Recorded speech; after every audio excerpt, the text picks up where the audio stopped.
आज चाहिँ मतलब झिल्के पल्टेर सडकमा चाहिँ मतलब उफ्रेर हुन्छ।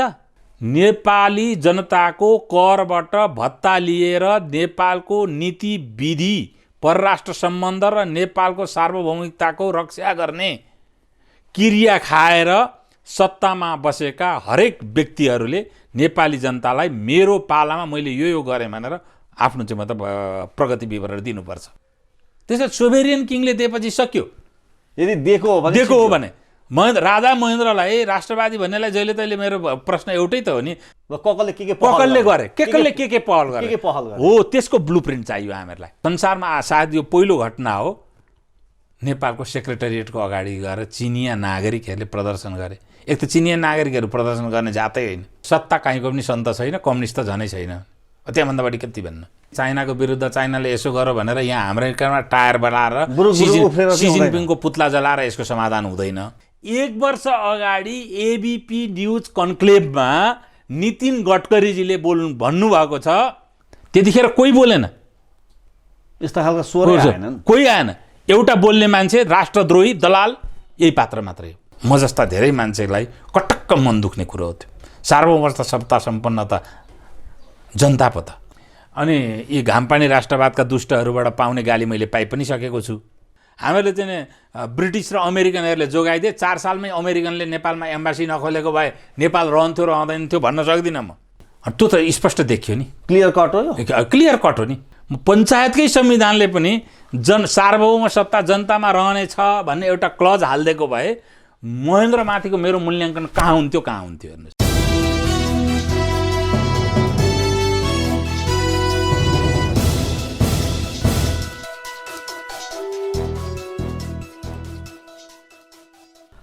नमस्कार, सूत्र टिभीको सूत्र बहसमा तपाईँलाई हार्दिक स्वागत छ। आजको सूत्र बहसमा हामीले उठाउन लागिरहेको विषय प्रसङ्ग रहेको छ, हाम्रो मुलुकमा बेला बेलामा छिमेकी मुलुकहरूसँगको विवादलाई, सीमाको विवादलाई लिएर धेरै किसिमका बहसहरू हुने गर्छन्। केही समय समाचारहरू पनि खुबै आउँछन्, चर्चा पनि खुबै हुन्छ र विभिन्न किसिमका विज्ञहरूका पनि तर्क वितर्कहरू पनि धेरै नै आउँछन्। तर फेरि त्यो साफसुपै सेलाएर जान्छ। यति बेला फेरि यस्ता खालका प्रसङ्गहरू, घटनाक्रमहरू देखिन थालेका छन्। अहिले जसरी भारतले अहिले पछिल्लो समयमा अहिले मानसरोवर जाने जुन बाटो तय गरेको छ लिपुलेक हुँदै, अहिले यसको विषयलाई लिएर विभिन्न किसिमका सञ्चार माध्यममा, सामाजिक सञ्जालमा विभिन्न खालका विचारहरू र विवादास्पद कुराहरू आएका छन् र कतिपयले त अहिले यो सीमाको विषयलाई लिएर भारतको विरुद्धमा प्रदर्शनहरू पनि गरिरहेका छन्। र अर्को प्रसङ्ग हाम्रो अब उत्तरी छिमेकी चीनको प्रसङ्ग जोड्दाखेरि विश्वको सर्वोच्च शिखर सगरमाथालाई उसले जसरी चीनमा भनेर जुन किसिमको ट्विट आएको छ, यसले अर्को बहसको विषय बनाएको छ। आखिर यस्ता खालका इस्युजहरू बेला बेलामा किन आउँछन् र फेरि एकाएक सेलाएर पनि जान्छन्।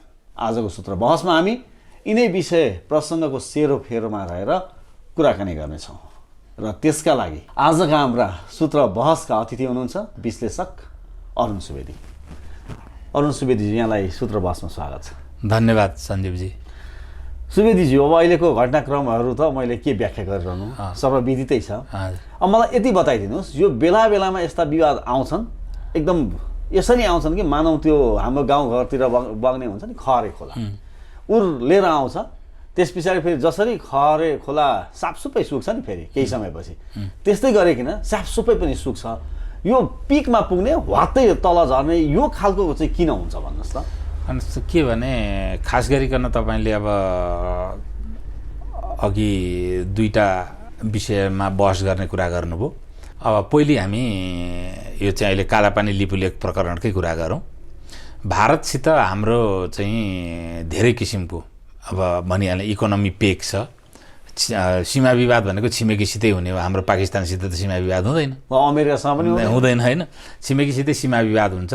संसारमा अरू देशका पनि सीमा विवादहरू छन् आपसी रूपमा। तर यसरी चाहिँ मतलब सीमा विवादलाई कूटनीतिक दायराबाट बाहिर ल्याएर सडकको विषय बनाउने र सडकीय प्रदर्शनमा जाने जुन स्वभाव छ, त्यो स्वभाव चाहिँ लगभग सबभन्दा बढी अब नेपालमा लामो समयदेखि देखिएको छ र अब केही गिने चुने देशहरूमा मात्रै छ। नभए यसरी यस्तो किसिमको भद्दार शैलीमा चाहिँ कूटनीतिक र सामरिक रणनीतिक विषयहरूको सञ्चालन हुँदैन। भनेपछि हाम्रो मुलुकमा चाहिँ भद्दा किसिमले सञ्चालन भएको छ र यो चाहिँ अब मलाई त अझ यसलाई म घामपानी राष्ट्रवादको संज्ञा दिन्छु। घामपानी राष्ट्रवाद यो बिचबिचमा आउँछ र निश्चित प्रयोजनको लागि यो आउँछ, उठान हुन्छ, एक किसिमको यसलाई चाहिँ बोइलिङ पोइन्टमा पुर्याइन्छ र त्यस पछाडि यो फेरि त्यो सेलाएर जान्छ। यसको निश्चित प्रयोजन हुन्छ, बाहिर चाहिँ यो देखिन्छ र यही रणनीतिक प्रयोजन र आन्तरिक राजनीतिक रणनीतिका प्रयोजनका लागि हामीले विदेश नीति, खास गरिकन भारत केन्द्रित विदेश नीति र चीन केन्द्रित विदेश नीति, अब पश्चिम केन्द्रित विदेश नीति पनि लाई उपयोग गरेको हुनाले नै हामी अहिले यो दुर्गतिको भुमरीमा परेका हौँ। राष्ट्रलाई आवश्यक पर्ने, राष्ट्रको आवश्यकता अनुसार हामीले हाम्रा छिमेकी राष्ट्रहरू र अरू मित्र राष्ट्रहरूसित राष्ट्रको लागि कुनै पनि सौदाबाजी गरेनौँ। आन्तरिक राजनीतिको एउटा चाहिँ त्यसलाई चलराशि भन्छ नि गणितमा, भेरिएबल्स, त्यसलाई बनायौँ र त्यसलाई उपयोग गर्दै गऱ्यौँ। त्यस्तै मुद्दामध्ये एउटा चाहिँ लिपुलेक कालापानी लिम्पियाधुराको मुद्दा पनि हो। अब यसलाई अलिकति मैले त 3-4वटा भिडियो पहिले नै आइसकेका छन् अनि यी घामपानी राष्ट्रवादका दुष्टहरूबाट पाउने गाली मैले पाइ पनि सकेको छु। गाली पनि आउँछ है, तर धरातलीय यथार्थ भने धरातलीय यथार्थ हो। मलाई गाली गरेर परिवर्तन हुँदैन, म त त्यसको निरपेक्ष। म सरकारको भूमिका आउँछु तपाईँलाई। म पहिले यसको हिस्टोरिकल पर्सपेक्टिभमा जानुपर्छ हामीहरू।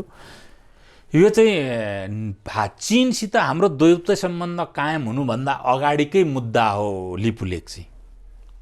53 कि 54मा चीन र भारतको चाहिँ सम्झौता हुँदाखेरि त्यतिखेरै के उल्लेख छ भने त्यो सम्झौताको आर्काइभ पनि छ मसँग। कसैलाई चाहिँ मतलब रिफरेन्सको लागि लेखकहरूले माग्नुभयो भने म उपलब्ध गराइदिउँला। त्यतिखेरै चीनको लिपुलेक नाका भारतलाई व्यापार र तीर्थयात्राका लागि चीनले उपलब्ध गराउनेछ भनेर एउटा बुँदा छ। त्यो के राजा महेन्द्रको पालामा हो?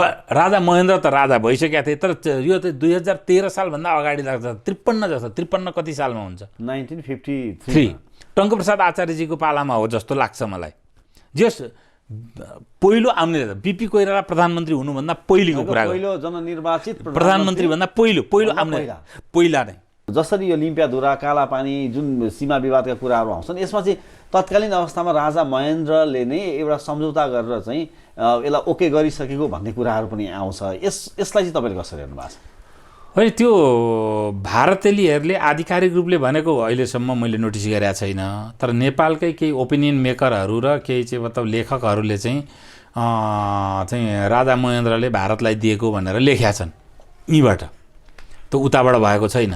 यद्यपि उनीहरूको पनि भारतप्रतिको चाहिँ शब्दहरू प्रयोग गराइ हेर्दाखेरि चाहिँ मतलब होस्टाइलै देखिन्छ। तर महेन्द्रलाई पनि त्यसरी लेखेका छन्। त्यो दिएको हो भने त भारतले अहिलेसम्म चुप्प लागेर बस्दैन, उसले त कुनै दिन्थ्यो होला। किनभने चाहेको भए म दिन पनि सक्थे महेन्द्रले, किनभने अब त्यो उनसित दिने आधार थियो क्या। महेन्द्र त सोभेरियन किङ थिए नि त, जनतामा सोभेरियन्टी थियो। सोभेरियन किङ भइसक्यो के हो? सार्वभौम सत्ता सम्पन्न राजा भनेको के हो? भनेपछि त्यो राइट हुन्छ। सार्वभौम दिएपछि जति नेपाली जनता सार्वभौम सत्ता सम्पन्न छन्, नेपाली आम जनताले नेपालैलाई विघटन गर्ने, पुनर्गठन गर्ने सबै माथि नै हो। अनि त सार्वभौम दिएपछि सिद्धियो। दिएको हो भने त सिद्धियो त, सोभेरियन किङ हो। नसिद्धिँदो हो भने जारले दिएको होइन अलास्का। रुस त्यत्रो शक्तिशालीले अहिलेसम्म अलास्का क्लेम गर्दैन थियो। अलास्का रुसको पक्षमा हुने भने त्यसको रणनीतिक महत्त्व र सामरिक महत्त्व कति छ? उत्तर अमेरिकामा रुसको जोडिन पुग्छ। त्यसैले सोभेरियन किङले दिएपछि सक्यो। यदि दिएको हो भने राजा महेन्द्रलाई राष्ट्रवादी भन्नेलाई जहिले तहिले मेरो प्रश्न एउटै त हो नि यो। तर यो कुरो चाहिँ कुनै पोलिटिकल साइन्सको प्रोफेसरले निकालिदिएको भए हुन्थ्यो भन्ने मलाई लागेको थियो यो प्रसङ्ग है। म त त्यसको यदि दिएको हो भने यहाँले आफै भनिरहनु भएको छ। राजा महेन्द्र राष्ट्रवादी भन्नेको पनि धेरै लहरको छ नि त। दिएको हो भने त होइन, राष्ट्रवादी भनेको जो राजा महेन्द्रका धेरै कुराको म प्रशंसक। अहिले पनि नेपालमा सांस्कृतिक राज संस्था भइदियो हुन्थ्यो भन्ने कामना गर्ने मान्छे मध्ये एक। सांस्कृतिक राज संस्था भइदियो होइन म त कल्चरल मोनार्की होइन सेरेमोनियल मोनार्की भइदिए हुन्थ्यो भने सेरेमोनियल भनेर हामीले शब्द प्रयोग गर्थ्यौँ कल्चरल मोनार्की भइदिए हुन्थ्यो भन्ने चाहिँ म है। अनि यो अवस्था यसको पक्षधर्म तर मेरा केही रिजर्भेसन छन्। यो कुरो चाहिँ अघि मैले भने पोलिटिकल साइन्सकै कुनै व्यक्तिले साइन्टिस्टहरूले नै भन्दै हुन्थ्यो भनेर मैले 5 वर्ष पर्खेँ, कसैले भनेनन्। आज सौभाग्य तपाईँले उठाउनु भयो, तपाईँको च्यानलबाट म भन्छु, जसले सार्वभौम सत्ता आफूमा केन्द्रित गर्यो जनतालाई दिएन उसलाई कति राष्ट्रवादी मान्ने। पञ्चायतकै संविधानले पनि सार्वभौम सत्ता जनतामा रहनेछ भन्ने एउटा क्लज हालिदिएको भए महेन्द्रमाथिको मेरो मूल्याङ्कन कहाँ हुन्थ्यो हेर्नुहोस्, उच्च हुन्थ्यो, त्यति उच्च हुन्थ्यो। त्यो त पनि गर्नु भएन। 15 सालको संविधानमा पनि त उहाँले बखेडा निकाल्नुभयो महेन्द्रले। अन्तिममा कङ्ग्रेसको केही नलागेपछि न राजा सार्वभौम सत्ता सम्पन्न न चाहिँ मतलब जनता सार्वभौम सत्ता सम्पन्न, जनता र राजा मिलेर राष्ट्र भएको हुनाले राष्ट्र सार्वभौम सत्ता सम्पन्न भनेर लेखो प्रियम्बलमा 15 सालको संविधानमा हेर्नु त्यसरी लेखेको छ। त्यसकारण महेन्द्रको जुन जब एउटा व्यक्तिले आफूलाई सोभेरियन हुने चाहिँ अनन्त महत्त्वकांक्षा राख्छ त्यसको पतन अवश्यम्भावी छ। राजा महेन्द्र त हुनु भएन। राज संस्था खाने अहम कारणमध्ये एउटा कारण यो पनि हो, एकदमै महत्त्वपूर्ण कारण। नभए आज राज संस्थाको यो अभिगत हुँदैन थियो। जनताको सार्वभौम सत्तालाई स्वीकार दिएको भए राज संस्थाले त हुँदैन थियो। अन्तिममा त अब महाराज ज्ञानेन्द्रले त दरबार छोड्दाखेरि त लोकसम्मति सबै कुराहरू त भन्नुभयो। त्यो अब राम्रो पक्ष हो, त्यसको मैले त्यो वक्तव्यको त मुक्तकण्ठले म प्रशंसा गर्छु। तर उहाँका प्रिडिसेसर, उहाँका चाहिँ पूर्वाधिकारीहरूले, पहिलेका राजाहरूले त्यो महत्त्वकांक्षा नराखेको भए नेपालमा राज संस्था त्यति सजिलै बहिर्गमित हुँदैन थियो। म जस्ता धेरै मान्छेलाई कटक्क मन दुख्ने कुरो हो त्यो। सार्वभौम सत्ता सम्पन्न त जनता पो त। अहिले म महाभारत हेर्दैछु, त्यहाँ आउँछ जनताले राज दरबारमा आउँदाखेरि चाहिँ मतलब अनुमति लिनुपर्ने पनि हुन्छ नगरवासीले भन्ने चाहिँ एउटा चाहिँ मतलब त्यो डाइलग आइरहेको थियो हिजो। मतलब बडो सुन्दर छ त्यहाँ राजा र प्रजाको सम्बन्धको बारेमा। त यो विषय चाहिँ उनले दिएको हो भने चाहिँ भारतेलीहरूले डकुमेन्ट देखाउनु पर्यो। हामीहरू कहीँ जाँदा पनि त्यो त फुल एन्ड फाइनल भयो। सोभेरियन जो हो सोभेरियन अथोरिटीले गरेको निर्णय भयो नि त। त्यो छ हेर्नुहोस्। त्यतिखेरैदेखि कुनै पनि प्रकारको इभन बिपी कोइरालाले चीनसितको हाम्रा विवादहरूको चाहिँ सीमा विवादको बारेमा धेरै कुरा समाधान गर्नुभयो उहाँले। त्यो 17वटा कि 18वटा चाहिँ मतलब बुकी खर्कहरू नेपालतिर पारेको, माउन्ट एभरेस्ट नेपालतिर पारेको, उहाँ चाहिँ झन्डावाला गाडी लिएर बाबुराम आचार्य कहाँ गएर सबै दस्तावेजहरू के छन् मलाई भन्नुहोस् सिकाउनुहोस् भनेर त्यहाँबाट लिएर गएर चाहिँ नेगोसिएसन गरेको। त्यो सबै गर्दाखेरि पनि लिपुलेक नाका चाहिँ अब त्यतिखेर एजेन्डामा थियो थिएन के भएन, त्यो लिपुलेक त्यतिकै बसेको त्यो ट्राई जङ्सनको पोइन्ट चाहिँ नि। त्यतिखेर हामीले त्यस पछाडि कहिले हामीले नोटिसमा पनि ल्याएनौँ। सरकारी तहबाट कुनै पनि प्रकारको प्रतिक्रिया गरेको अथवा चाहिँ मतलब जिज्ञासा राखेको, जानकारी मागेको, प्रोटेस्ट नोट दिएको कुनै पनि रेकर्ड मसँग छैन। छ भने परराष्ट्र मन्त्रालयले उपलब्ध गराइदियो भने म पनि प्रसङ्ग जोड्न खोजिरहेको थिएँ मैले। जस्तो हिजो नेपालको परराष्ट्र मन्त्रालयले दुःख व्यक्त गरेर चाहिँ विज्ञप्ति निकाल्यो र विज्ञप्ति हेर्दाखेरि कस्तो लाग्छ भने मानव भर्खरै मात्र नेपाल सरकारलाई थाहा हुँदैछ। मैले यही प्रसङ्ग जोड्न यति लामो कहानी छ लिपुलेकको कहानी। अब रह्यो तपाईँ चाहिँ कालापानीमा के छ भने कालापानी अब महेन्द्रकै पालामा जतिखेर चाहिँ भारतेली सैनिक चेकपोस्टहरू यहाँबाट हटाइएको मध्ये यता टिङ्करको चेकपोस्ट चाहिँ गएर कालापानीमा बस्यो। त्यतिखेर र चीनसित वार हुने स्थिति भएको हुनाले महेन्द्रले नहटाउनु, अहिले उनीहरूलाई यो कुरा नगरौँ भनेर चाहिँ भेषबहादुर थापाले अन रेकर्ड चाहिँ एउटा नेपालको ब्रोडसिट डेलीलाई आफ्नो अन्तर्वार्तामा भन्नुभएको छ। त कालापानी पनि महेन्द्रका पालादेखि विलम्बित विषय हो। त फेरि देशको नक्सा हराउँदैन क्या। देशको नक्सा भनेको अहिले त पहिलेदेखि नै छ, त कोअर्डिनेटमा आधारित हुन्छ। हाम्रा पनि त नक्साका कोअर्डिनेट छन्। हामीले चाहिँ संयुक्त राष्ट्रसङ्घको सदस्य हुँदाखेरि हाम्रो नक्सा समावेश गरेका छौँ। त्यस पछाडि यतिवटा संविधान बने संविधानको इन्टिग्रल पार्टको रूपमा नक्साहरू आएका छन्। ती नक्साहरू सबै हाम्रा रिफरेन्स हुन्, त्यसभन्दा अगाडिका पनि रिफरेन्स होलान् हैन। ती रिफरेन्सको आधारमा हामीले कुनै पनि चाहिँ मतलब इन्टरनेसनल जुडिसियल प्रोसेसमा पनि जान सक्छौँ, भारतसित नेगोसिएसन पनि गर्न सक्छौँ। त्यो ठुलो कुरो विषय मलाई लाग्दैन। यसलाई रणनीतिक रूपमा उपयोग गर्ने र यसको सडककरण गर्ने चाहिँ यो विषय नेपालमा प्रशस्त हुन्छ। तर मैले यो जुन जसरी यसको समाधानका विषय भनेको छु त्यो विषयहरू अहिलेसम्म आएको देख्दिनँ, गरेको छैन। अब लिम्पियाधुरा र लिम्पियाधुराको त कुरै उठ्या छैन, किनभने त्यो गैँडाको सिङ जस्तो नक्सा चाहिँ मैले पनि सानो हुँदा पढेको होइन, मेरा गुरुहरूले पनि पढ्नु भएको होइन अरे भनेपछि त्यो अब अहिले आएको छ यो विषय।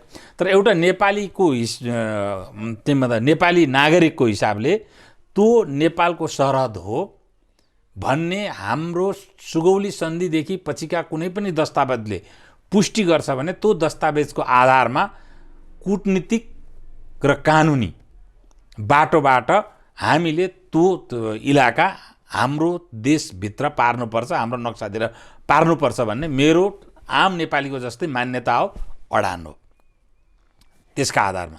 तर यो भनेको चाहिँ त आफ्नै देशभित्र टायर बालेर र अहिले भइरहेको सम्बन्धलाई पनि बिगारेर चाहिँ यसको समाधान आउँदैन। सडकमा उफ्रेर चाहिँ केही पनि हुनेवाला छैन होइन। यो त म अहिले यसमा आउँछु तपाईँलाई। अनि यो चाहिँ पहिला अलिकति हिस्टोरिकल पर्सपेक्टिभबाट यसलाई भन्नै पर्छ। अब जुन तपाईँको बाटो उद्घाटनको कुरा आयो नि अहिले, बाटो अब मलाई अचम्म लाग्यो एकै दिनमा सडक बनेर बाटो उद्घाटन हुँदैन होइन।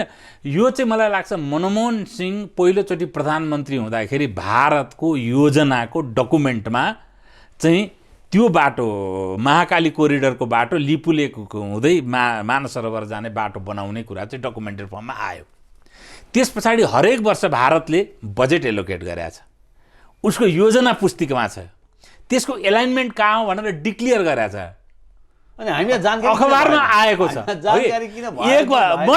तपाईँलाई अर्को अझै अचम्मको कुरा भन्छु, एक वर्ष अगाडि एबिपी न्युज कन्क्लेभमा नितिन गडकरीजीले भन्नुभएको छ र अब हाम्रो चाहिँ 2020 को अन्त्यसम्म पुगिसक्दा लिपुलेक हुँदै मानस सरोवर जाने सडक हाम्रो तयार हुन्छ, प्रयोग गर्न सक्ने अवस्थामा रहन्छ।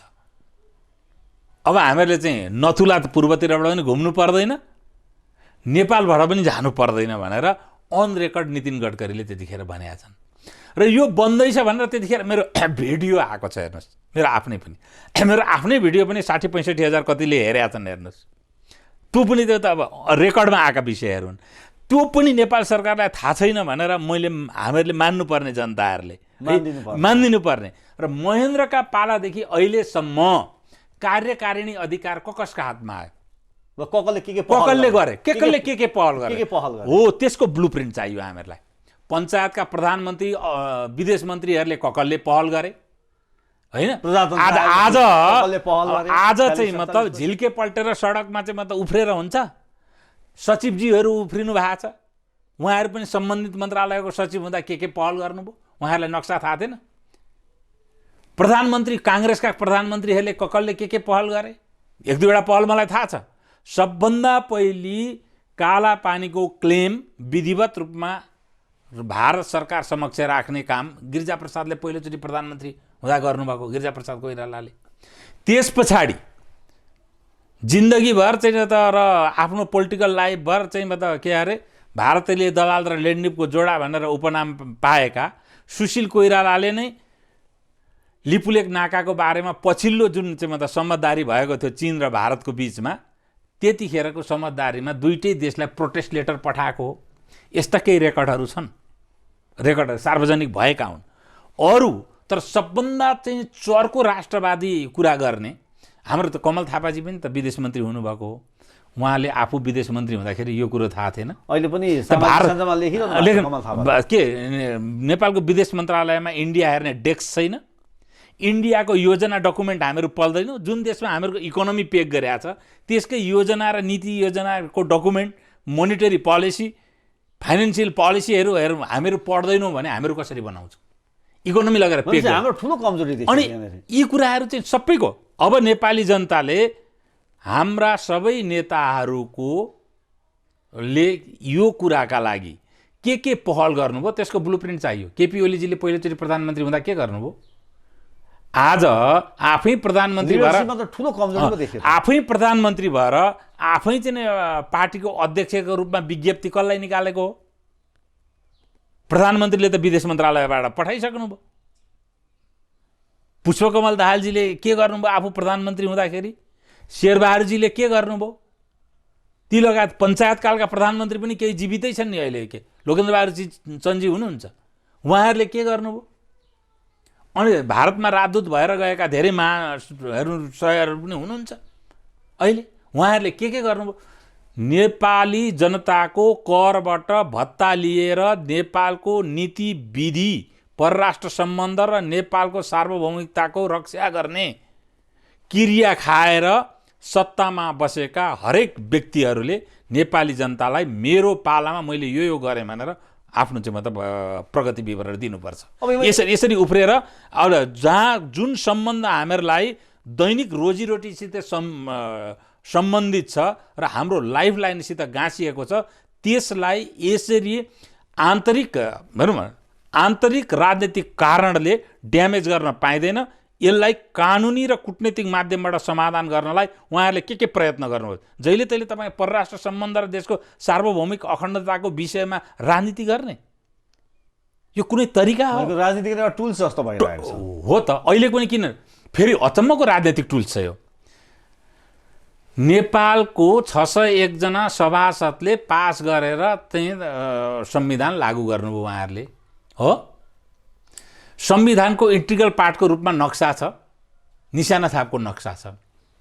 त्यही निशाना छापको नक्सासित ठ्याक्कै रिकन्साइल गर्ने नक्सा नेपाल पक्षमा भारतले जारी गर्यो। तर त्यसमा के भने काश्मीरको स्ट्याटस परिवर्तन भएको हुनाले उ त नक्सा जारी गर्न बाध्य भयो। गर्दाखेरि नेपाल प्रतिको स्ट्याटस त परिवर्तन भएको थिएन। तपाईँहरूले जारी गरेको संसारको सबभन्दा राम्रो भनिएको संविधानको नक्सासित त त्यो रिकन्साइल गरिराखेको छ त्यो नक्सा भने। पहिले नै तपाईँले 601 जना सभासद, त्यसको नेतृत्व गर्ने नेताहरू, त्यतिखेर कार्यकारिणीमा भूमिकामा बसेका व्यक्तिहरूले जसरी पास गराउनुभयो त्यो संविधान, त्यो सामूहिक राष्ट्रघात थिएन? नेपाली जनताको सरहदलाई पूर्ण रूपमा समावेश नगरिकन संविधान तपाईँले कसरी निर्माण गर्नुभयो? त्यतिखेर कोही बोलेन, यस्ता खालका स्वरै आएनन्, कोही आएन। एउटा बोल्ने मान्छे राष्ट्रद्रोही दलाल यही पात्र मात्रै हो, कोही बोल्दैन।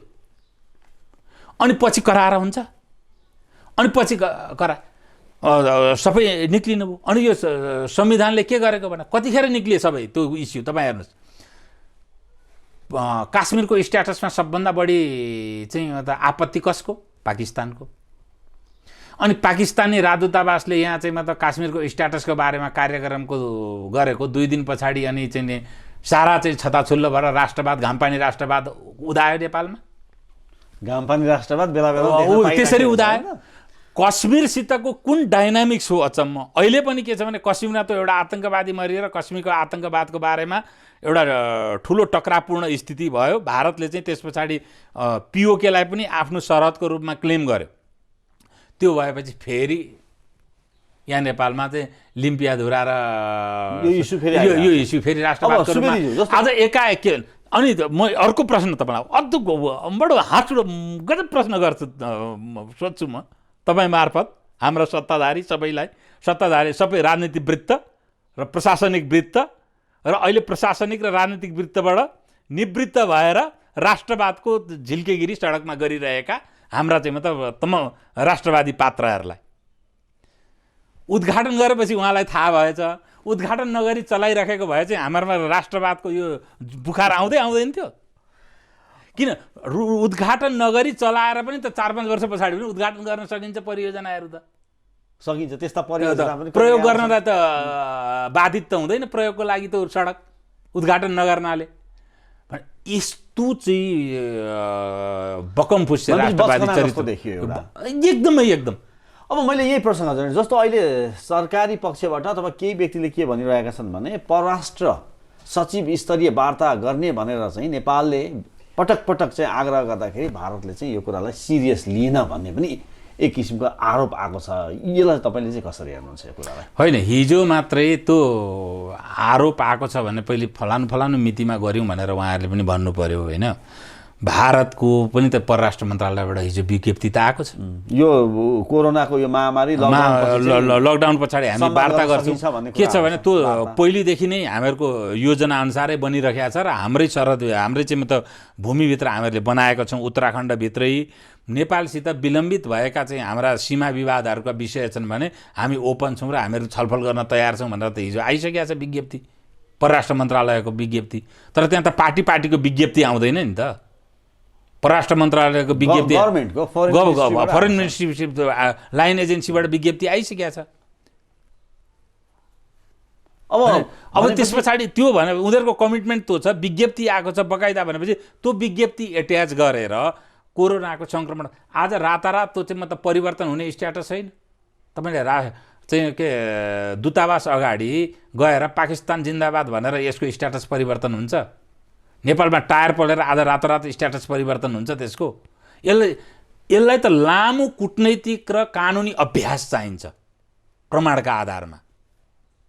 त्यो अभ्यासका लागि तम तयार भएर हामीहरूले के गर्यौँ आजसम्म र अब के गर्दैछौँ त्यसको बरु चाहिँ मतलब एउटा प्रत्याभूतिपूर्ण योजना सरकारले अगाडि लिएर आओस् नेपाली जनतालाई सामु। तर यो अहिले यो कुनै तरिका होइन। हरेक मान्छेलाई अझ अहिले त सोसल मिडिया र मिडियाले गर्दाखेरि यो प्रचारको भोग चाहिँ मतलब व्यापक हुँदो रहेछ। यो प्रचार बुभुक्षा भने पनि आफैमा एउटा चाहिँ मतलब ठुलो मनोरोग हो।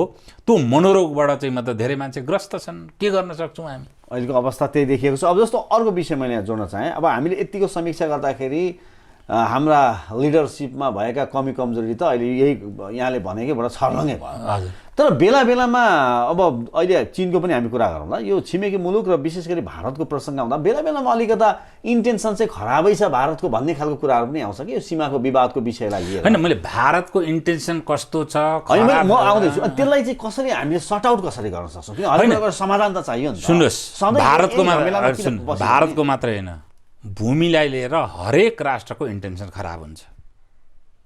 यो विश्वको चलनै हो हरेक राष्ट्रको।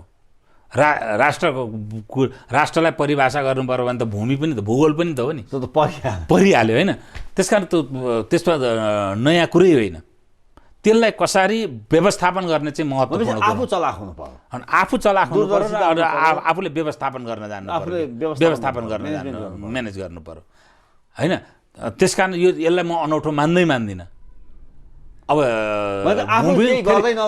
भूमिको विवाद भनेको फेरि सधैँसितै हुन्छ, अरूसित त हुँदैन, हुँदैन। अनि तपाईँका टोटल इन्ट्रेस्ट छ, तपाईँका टोटल चाहिँ मतलब लाइफलाइन जहाँ जोडिएको छ त्यसलाई व्यवस्थापन गर्ने तपाईँको पोलिसी के हो आजसम्म? अब यो इस्यु सर्ट आउट कसरी हुन्छ त भन्नुहोस् न। जस्तो यहाँ कानुनी कुरा गर्नुभयो होइन, त्यस्तै गरी कूटनीतिक पहलको कुरा गर्नुभयो। एकदम यसको सर्ट आउट भनेको अब प्रमाणहरूको कुरामा बाटो खुलिसक्यो, उद्घाटन भइसक्यो, अब अहिले मान्छेहरू होइन बाटो त्यहाँ खुलेर बाटो बनेर बाटोको प्रयोग गर्दैखेरि भूमिमाथिको विवादको अन्त्य भयो भन्ने होइन। अक्साई चीनमा पनि बाटाहरू खुल्या छैनन् र भूमिको विवाद अन्त्य भएको छ। अनि भारतले चाहिँ त के अरे उता पिओकेमा बाटो र सबै डेभलपमेन्ट भएको छैन र भूमिको विवाद अन्त भएको छ।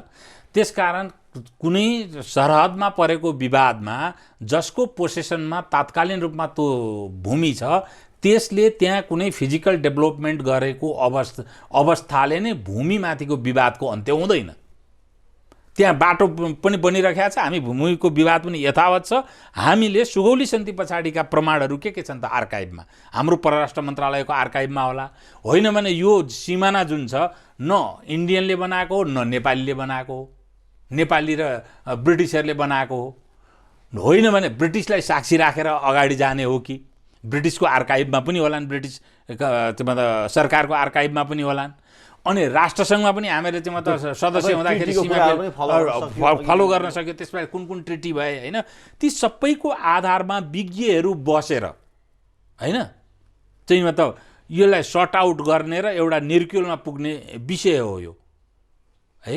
अब त्यो विषयलाई चाहिँ लाठी लिएर र चाहिँ मतलब राँको लिएर सडकमा बसेर यो उत्तेजना आम उत्तेजना फैलाएर जहिले तहिले हामीहरूको रह्यो नि त। कसैप्रति घृणा चिन्तनको आधारमा आफ्नो राजनैतिक सान्दर्भिकता स्थापित गर्ने।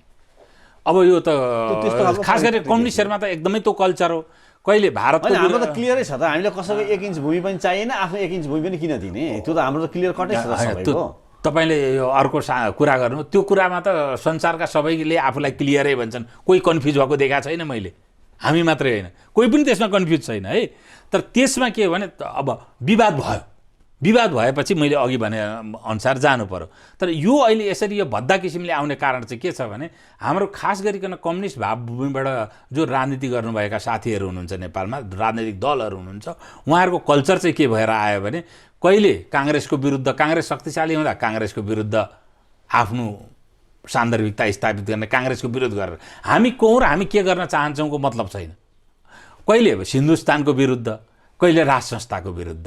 अहिले चाहिँ काङ्ग्रेस मृतप्राय छ, राज संस्था बहिर्गमित भइसक्यो, अनि एउटै इन्टिटीको विरुद्ध आफ्नो अजुत स्थापित गर्नका लागि उहाँहरूले सत्तामा भएर पनि त्यही प्रतिपक्षी मनोविज्ञानबाट काम गरिराख्नु भएको छ। त्यो देखिन्छ।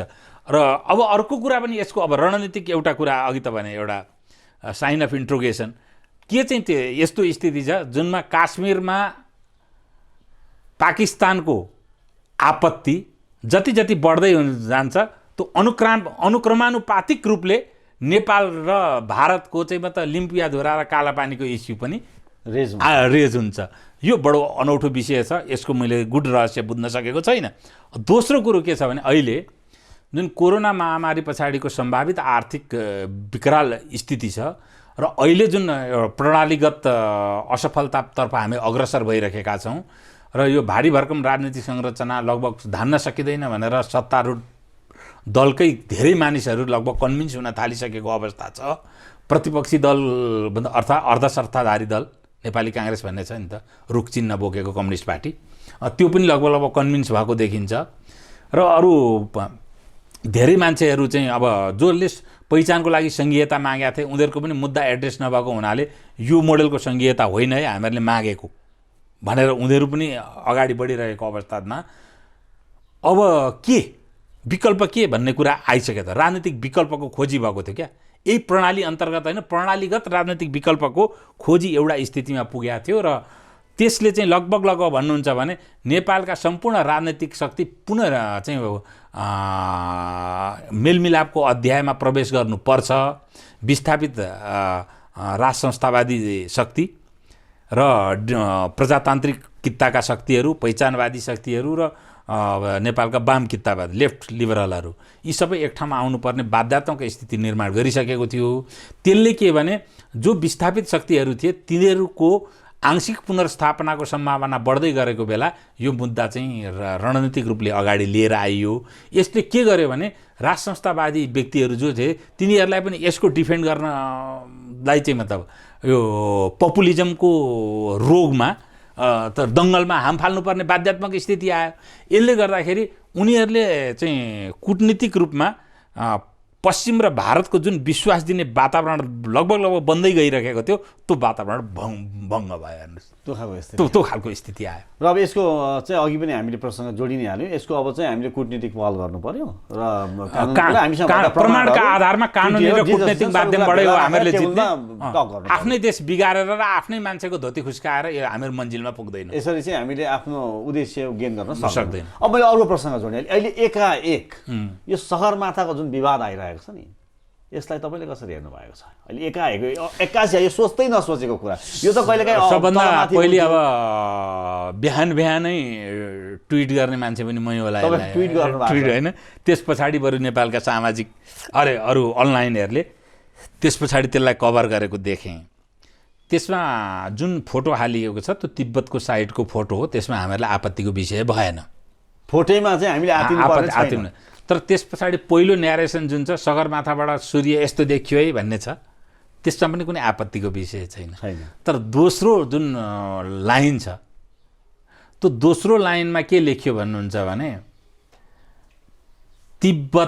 चीनको तिब्बतको चोमोलोङमा अथवा माउन्ट एभरेस्ट भनेर लेख्यो। चोमोलोङमा भन्छ, टिबेटियनमा, चाइनिज भाषा त त्यो टिबेटियनलाई नै चोमोलोङमा चाहिँ त हो भनेर लेख्यो उसले है। त्यो नेपाल र चीनको सीमामा पर्ने सगरमाथा उसले लेखेन, आपत्तिजनक विषय त्यो हो। तर चीनसितको सम्बन्धको पनि तपाईँले लिनुभयो। अब के छ भने भारत र हाम्रो सम्बन्ध र हाम्रो स्वभाव र हाम्रो दूरदर्शिताका बारेमा चीन जस्तो विश्वमा साम्राज्य स्थापना गरिसकेको राष्ट्रले चाहिँ राष्ट्र अनभिज्ञ पक्कै छैन। हामीहरू जे भन्छौँ र हामीहरू जे चाहन्छौँ चाहिँ चीनले हामीहरू को हौँ भन्ने बुझेको छ, एक। दोस्रो कुरो, चीन भने पनि चाहिँ मतलब अब यसलाई अलिकति लामो बस्छ, 2008 सालदेखिको कुराहरू लिएर आउनुपर्छ। त्यो अहिले एउटा एपिसोडमा हुँदैन, कुनै दिन उपयुक्त समयमा कुरा गरौँला। र इतिहासको अपव्याख्या, ऐतिहासिक तथ्यहरू र घटनाहरूको अपव्याख्या होइन, र राष्ट्रवादको अपव्याख्या नेपालमा पहिलेदेखि भीमसेन थापादेखि कसरी चलेर आएको छ भन्ने कुरा त्यतिखेर आउँछन् होइन। ऐतिहासिक तथ्यहरूको यो चाहिँ लेफ्टहरूले कसरी नेपालको सही व्याख्यालाई अपहरित गरेर त्यहीलाई सत्यको रूपमा चाहिँ स्थापित गरिदिएर त्यसलाई मान्न हामी अभिशप्त भयौँ र त्यसले कसरी नेपालमा दुर्घटनाहरू निर्माण भयो भन्ने कुरा कुनै दिन म भनौँला बहसको क्रममा। तर अहिले यसमा चाहिँ हेर्नुहोस्, यो मात्रै होइन, तपाईँले अलिक अगाडिदेखि जानुभयो भने चाइनिजहरूको स्वभावको कुरा गर्छु। अब इन्डियनको छिछरोपनको बारेमा धेरै कुरा गरिसक्यौँ, अब कति कुरा गर्ने होइन। अब नेपाल त जति भयो भने डेमोक्रेटिक भ्यालु त छ नि त नेपालमा होइन। अहिले म जे बोलिरहेको छु सत्ता पक्षलाई पनि त राम्रै गरी कोसेँ, तर केपी ओलीजी प्रधानमन्त्रीजीलाई यति भने बापत प्रधानमन्त्रीले मलाई चाहिँ कठघरा ठिकाउनु हुन्न भन्ने कुरा म विश्वस्त छु नि त होइन। त्यति विश्वास छ छौँ मलाई चाहिँ यति चाहिँ मतलब सत्तारूढ पार्टीका नेताहरू र प्रधानमन्त्रीलाई नै यति खरो टिप्पणी गर्दाखेरि पनि म माथि केही प्रकारको प्रश्न आउँदैन भन्ने कुरा मलाई लाग्छ। किनभने मैले शाब्दिक र भाषिक सभ्यताको चाहिँ मतलब सीमा कहिले उल्लङ्घन गर्दिनँ, गरेका छैन। अब माओलाई लिएर कोरोनाको कालमा एउटा काठमाडौँको चाहिँ पत्रिकामा कार्टुन, साभार कार्टुन आयो। त्यसले गर्दाखेरि बिचरा त्यसको प्रधान सम्पादकले जागिर गुमायो होइन। महामहिमको कार्यकारी आदेश जस्तो आयो त्यतिखेर। सामान्य कुरो यो भनेको मतलब नेपालको मिडिया पनि यस पछाडि चीनप्रति आज्ञाकारी नै जस्तो देखियो, त्यसको सङ्केत देखियो, आज्ञाकारी नै जस्तो देखियो। अहिले धेरै मिडियाहरू पढ्दा पनि थाहा हुन्छ। अब कम्युनिस्ट पार्टीको आन्तरिक विवादमा महामहिमको उपस्थितिले नै चाहिँ त्यो चाहिँ शिथिलीकरणमा गएर राजदूतले घर घरै भेट्न गएर शिथिलीकरणको अध्यायमा प्रवेश गर्यो भनेर गर्यो। अर्को चाहिँ के छ भने 1957मा नेपाल र चीनबीच द्वैत सम्बन्ध कायम भइसकेपछि एउटा शान्ति तथा मैत्री सन्धि छ। शान्ति तथा मैत्री सन्धि छ। त्यो सन्धिको मुद्दा चाहिँ मैले ठ्याक्कै भन्न सकिनँ, 4, 5, 6 कतिमा छ। नेपालको राजनीतिक शक्तिहरू, पोलिटिकल इन्स्टिट्युसनहरू, सामाजिक चाहिँ मतलब संस्थाहरू ब्लहरूमा प्रति चीनको कुनै पनि प्रकारको चाहिँ सम्बन्ध चाहिँ अथवा सरोकार स्थापित हुने छैन र त्यसमा हामीहरू कुनै पनि चासो लिने छैनौँ। त्यो आन्तरिक मामला ठहरिनेछ। आन्तरिक मामलाका कुनै पनि डाइनामिक्सहरूमा हाम्रो कुनै चासो हुने छैन भनेर हुँदैन भनेर लेख्या छ। त्यहाँ प्रष्ट लेख्या छ। तर त्यो सन्धिको मर्म विपरीत गएर राजदूतले त भेट्नु भयो त्यो त अनौपचारिक भयो। त्यो चाहिँ अनौपचारिक भयो। औपचारिक कुरा गरौँ न, म अनौपचारिक भएर काट्ने कुनै मान्छेले मित्र हो त मलाई चाहिँ महामहिम राजदूतलाई प्रचण्डसँग बसेर कफी खान मन लाग्यो, त्यसको कुनै तर्क छ, त्यसलाई कुनै व्याख्या गरिनँ, मलाई मैले माने त्यसलाई, त्यो पाटोलाई छोडिदियो। अब औपचारिक कुरा गरौँ न। त्यो अवस्थामा कम्युनिस्ट पार्टी, नेपालको कम्युनिस्ट पार्टी र चिनिया कम्युनिस्ट पार्टीको बीचमा गैर सरकारी सम्झौता सहमति भयो। हेर्नुहोस्, त्यो सहमति पछाडि जुन कम्युनिस्ट पार्टीको व्यवस्थापनहरू नेपालमा झगडा व्यवस्थापन भयो, त्यसमा पनि महामहिमको भूमिका, अघि मैले छोडे पनि त भूमिका त जगजाया रहेछ। त्यो हेर्दाखेरि नेपालको सत्ता र राजनीतिक वृद्ध पनि चीनका लागि आज्ञाकारी नै देखियो। त्यो अवस्थामा फेरि चीनका जनताहरू भने चाहिँ कस्ता हुन् भने एकदमै सरकारी लाइनको पक्षमा उभिने जनता हो। भारतमा जस्तो अथवा कुनै डेमोक्रेटिक कन्ट्रीमा जस्तो सरकारको विपरीत मतलब धार भएका र धारणा भएका जनताहरू त छैनन् त्यहाँ। जो छन् कम केही मान्छे होला नि भित्र होला, होइन, ओयोहरू जस्ता। अब त्यो अवस्था जब नेपालमा छ भनेपछि संसारमा अहिलेसम्म नभएको घटना अस्ति सिंहदरबारमा घट्यो। कुनै पनि देशमा गएर कुनै पनि देशको नागरिकहरू अभर पर्यो भने तिनीहरू सबभन्दा पहिले जाने आफ्नो दूतावास शरणमा जानुपर्छ, शरणमा जान्छ, हेल्प माग्नुपर्छ। र ती व्यक्तिहरू अब हिजो अस्ति मात्रै त्यो महामहिम सी जिनपिङको भ्रमणमा आएको 18 कि 20 बुँदे सम्झौता पछाडि नेपालमा आएर बसेका र चीनमा अवाञ्छित कार्य गरेर नेपाल आएर बसेका, चीनमा उनीहरूले गरेको अवाञ्छित कार्य प्रमाणित भइसकेका मान्छेहरू त अघोषित सुपुर्दगीबाट पठाइयो, चीनले लिएर गयो। त भर्खरै घटे होइन, छापा मार्न लगाएर लिएर गयो। अब अहिले यी नागरिकहरू चाहिँ जो चीनले चाहिँ यति नागरिक अभर पर्यौँ भनेर त्यहाँ दूतावासमा जाने बित्तिकै एउटा चार्टर फ्लाइट ल्याएर यी मेरा नागरिक हुन् भनेर पासपोर्ट अनुसार छिराएर चीनले आरामले लान्छु भन्दाखेरि नेपालको नागरिक समाजदेखि लिएर मैले भने पत्र पत्रिका, सञ्चार जगत, सत्ता र राजनीतिक वृद्ध त आज्ञाकारी नै छ भनिसकेँ, यी कसैले पनि कुनै प्रश्न उठाउँदैन थियो। त्यतिखेर कुन त्यस्तो घटना पर्यो संसारमा, सायद यो पहिलो घटना हो, नेपालको सेक्रेटेरिएटको अगाडि गएर चिनिया नागरिकहरूले प्रदर्शन गरे। एक त चिनिया नागरिकहरू प्रदर्शन गर्ने जातै होइन, प्रदर्शन गरे। त्यसको बारेमा यो एउटा जर्ज चाङको चाहिँ त राम्रो ट्विट पनि छ, उनी न्युयोर्कका अभियन्ता हुने एकजना, अमेरिका बस्छन्। त्यो आफैमा एउटा अद्भुत घटना थियो। यो घटनाको सङ्केत के हो? त्योभन्दा केही अगाडि चाहिँ नेपालकोमा अब चिनिया अन्तर्राष्ट्रिय गैर सरकारी संस्थाहरू पनि भूमिका निर्वाह गर्छन् र काम गर्न आउँछन् भनेर अर्को सम्झौता भएको छ। अनि यसले स्पष्ट के देखाउँछ भने अब चाइनाको भूमिका पनि हामीहरूमा एउटा दमनकारी, हस्तक्षेपकारी रूपमा आउँदैछ र त्यो चाहिँ अलिकति विस्तारकारी रूपमा पनि आउँदैछ। यो पनि खतरनाक कुरा हो। र फेरि चाइनिजको भूमिका झन् बढी खतरनाक किन हुन्छ भने इन्डियन जतिसित झगडा गर्न जति कम्फर्टेबल हुन्छ हामीहरूलाई, चाइनिजसित झगडा गर्न कम्फर्टेबल हुँदैन। अमेरिकालाई कम्फर्टेबल भएको छैन। मलाई जहाँसम्म लाग्छ अमेरिकालाई नै आज झगडाको कुरा, रसियन जति कम्फर्टेबल थिए त्यति कम्फर्टेबल चाहिँ विवादको लागि चाइनिज भइ नरहेको अवस्था देखिरहेका छैन भने यो एउटा गम्भीर विषय हो। तर नेपालमा यति डर्टी माइन्डेड भइसक्यौँ हामीहरू, हाम्रो सोसाइटीदेखि लिएर पोलिटिकल एक्टिभिस्टहरू त यति डर्टी माइन्डेड छ कि यो चाहिँ हाम्रो राष्ट्रवाद भनेको हाम्रो राष्ट्रलाई को असलका लागि होइन,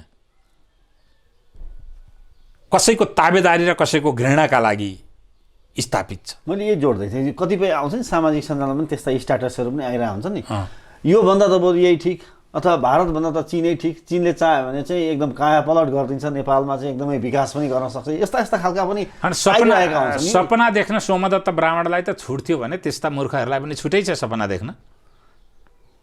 तर कसैले पनि आफ्नै देशका लागि सौदाबाजी गर्छ। आफ्नो सत्ता सन्त हुँदैन है, देशको स्वार्थलाई केन्द्रमा राख्नु पर्यो। हो, देशको स्वार्थलाई हामीले केन्द्रमा राख्ने हो। संसारमा कुनै पनि राष्ट्रको सत्ता सन्त हुँदैन, यो सबैले बुझ्नुपर्छ। ध्रुव सत्य कुरा हो।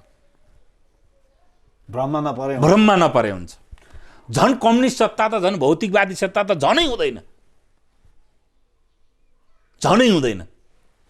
अब मैले फेरि पनि सगरमाथाकै कुरा गरेँ। यो विश्वेश्वर प्रसाद कोइराला तत्कालीन त्यसबेला सायद प्रधानमन्त्री उहाँ नै हुनुहुन्थ्यो होइन।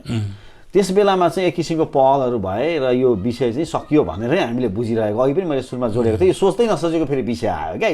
यो लिम्पियादुरा, कालापानी यस्ता यस्ता त आइरहन्छन् दिमागमा पनि, होइन आइराखेको छ। अब चाहिँ आजै यसलाई चाहिँ हामीले कसरी पहल गर्नुपर्छ अथवा यसलाई कसरी यसलाई त के छ भने सगरमाथाको लागि बिपी कोइरालाको पालामा जुन बुकी खर्का सगरमाथा लगायतको जुन हाम्रो सीमा निर्धारण भएको छ त्यसको बारेमा संयुक्त सीमा आयोग गठन गरेर अविलम्ब हामीहरूले चाहिँ मतलब यसलाई पनि अगाडि लानुपर्छ।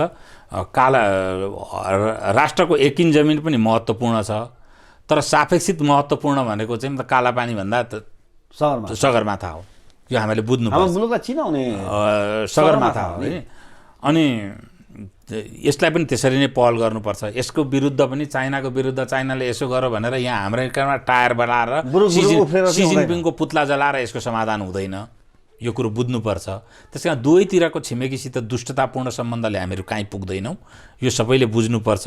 दुष्टतापूर्ण सम्बन्ध र चाहिँ आफूलाई चाहिँ हिरोपन्थी देखाएर चाहिँ सामाजिक सञ्जाल र केही युट्युबहरूमा त तपाईँ छाउनु होला केही दिन, तर देशलाई यसले भलो गर्दैन, देश र जनता यसले हित गर्दैन। र उत्तरतर्फ अथवा चीनतर्फको इन्टेन्सनमा केही समस्या देखियो अहिले यसले भनिहाल्ने अवस्था होइन त्यसरी? त्यो त स्पष्ट देखियो नि, क्लियर कट हो। क्लियर कट हो नि, क्लियर। तपाईँले एक त चाहिँ नागरिकहरूको जुन प्रदर्शनदेखि लिएर तपाईँको मैले 57 सनको सन्धिको विपरीत के काम भइरहेका छन् भनेर गएपछि क्लियर इन्डिकेसन होइन।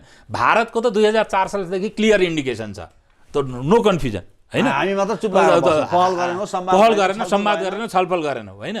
हामीहरूले चाहिँ ब्रिटिस र अमेरिकनहरूले जोगाइदिए। 4 सालमै अमेरिकनले नेपालमा एम्बासी नखोलेको भए नेपाल रहन्थ्यो रहँदैन थियो भन्न सक्दिनँ म। त्यो नितान्त एउटा चाहिँ के अरे स्पेकुलेसन मात्रै होला। अनि त्यस पछाडि तिब्बतमा माओ जेदुङले तिब्बत लिइसकेपछि जसरी स्टालिनले चाहिँ मध्य एसिया र पूर्वी युरोपमा जबरन सैन्य उपस्थितिद्वारा आफ्नो पक्षीय साम्यवादी सत्ता थोपरेका थिए, त्यही परिणति नेपालमा आउँथ्यो कि आउँदैन थियो र त्यसलाई चाहिँ मातृका प्रसाद कोइरालाको डिप्लोमेसीले र आफ्नो निर्णयहरूले के कति रोक्यो। त्यस पछाडिको चाहिँ मतलब भन्ने त्यो आफैमा एउटा चाहिँ मतलब गम्भीर चाहिँ मतलब अब विश्लेषणको विषय हो। कुनै दिन म आउँछु यो कुरो गर्छु हेर्नुहोस्। र अब चाहिँ चाइना पनि पछाडि छैन। अघि मैले भने सत्ता काहीँको पनि सन्त छैन, कम्युनिस्ट त झनै छैन। त्यहाँभन्दा बढी कति भन्नु। हस् त सुरेशजी, सूत्र बहसमा हामीलाई समय दिनुभयो, हाम्रो दर्शकहरूलाई पनि धेरै कुराहरूको जानकारी गराइदिनु भयो, हामीसँग संवाद गरिदिनु भयो। यहाँलाई धेरै धेरै धन्यवाद। यहाँलाई पनि धन्यवाद।